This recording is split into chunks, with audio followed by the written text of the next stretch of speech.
je pense, pas mal de négociateurs climatiques, de dirigeants politiques ne sont pas assez en contact avec la réalité du terrain. Et les souffrances qui sont aujourd'hui engendrées par les effets des changements climatiques ou plus généralement la dégradation de l'environnement d'ailleurs, parce qu'effectivement la crise de la biodiversité, la désertification, la pollution par le plastique, etc., toute une série de conséquences, notamment sur la santé humaine, qui sont aujourd'hui, dans certains cas, terribles. Et je pense qu'il n'y a pas une assez grande conscience de la part de pas mal de dirigeants politiques de ce qui se passe au niveau des populations qui sont les plus vulnérables. Et il y a effectivement une double injustice, parce que ce sont à la fois les populations qui sont les plus vulnérables, les plus soumises à ces effets, et celles qui ont contribué le moins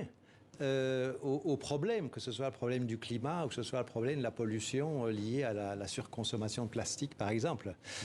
Et donc, il faut absolument prendre en compte ces